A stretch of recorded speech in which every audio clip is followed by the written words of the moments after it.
Amelia and her brother Noah were so excited for their school ski trip. Their bus arrived at the lodge nestled among snowy mountains, and the kids eagerly hit the powdery slopes. By afternoon, it started snowing heavily. "Looks like a big storm is rolling in," their instructor called out.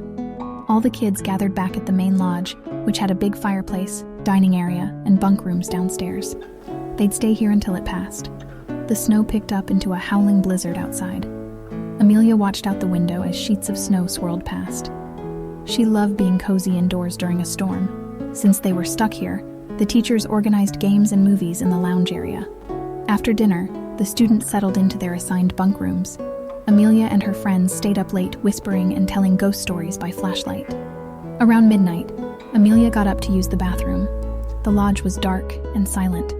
As she headed back to her room, Amelia heard a scraping noise from up the hallway. She paused, listening closely. There it was again, like someone was dragging something heavy across the floor. Amelia started to creep towards the sound when a classroom door banged open suddenly. She jumped back with a yelp just as a massive hairy creature stomped out, red eyes glaring hungrily at her. "Amelia, what are you still doing up?" called her teacher from the doorway. She turned, and the monster had disappeared. I thought I saw a yeti in the hallway, Miss Jones," Amelia stammered. The teacher chuckled. "Your imagination is getting the best of you. Come on, back to bed." Safely under her covers, Amelia convinced herself she imagined the whole thing, until she heard the terrifying howl pierce the night, loud even over the raging storm. By morning, nearly 3 feet of snow covered the ground. The kids gazed out the frosted windows in awe. Over cereal, everyone was buzzing about the strange howl in the night. "Maybe it was the abominable snowman," said Noah. Others wondered if there was a wolf or bear prowling just outside. After breakfast, the storm finally calmed down enough for powder skiing. As Amelia clicked into her skis, she scanned the pristine snowy slopes.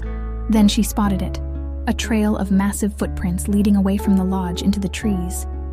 "Miss Jones, come look at this," she called. Amelia showed her the deep imprints of what looked like giant clawed feet. Her teacher's face furrowed in concern.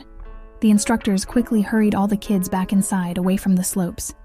The trip leaders held a hushed discussion, eyeing the footprints nervously. "No way. Yetis aren't real," Noah said, but he didn't sound so sure. More eerie howls pierced the day, closer now. That night after dinner, Miss Jones gathered all the students by the fireplace. "We've called for transportation to evacuate you all first thing tomorrow," she explained. "Until help arrives, I need you all to remain inside." Amelia huddled under blankets, unable to sleep. She stared out the window at the shadowy woods, searching for any movement. Finally, exhaustion overcame her. Amelia woke up to a clatter and heavy footsteps. This time, she knew she wasn't imagining things. Through the window, 2 glowing eyes peered in. She froze in fright as a massive fanged snout pressed against the glass and sniffed. Suddenly, Noah was by her side. The beast turned and lumbered away. In the morning light, they could see the giant cracked window. Huge clawed prints circled the lodge. When rescuers arrived on snowmobiles, the evacuated kids were just relieved to get away safely. But Amelia and Noah shared a secret knowing look. No one would believe their tale of nearly becoming an abominable snowman's midnight snack during the blizzard.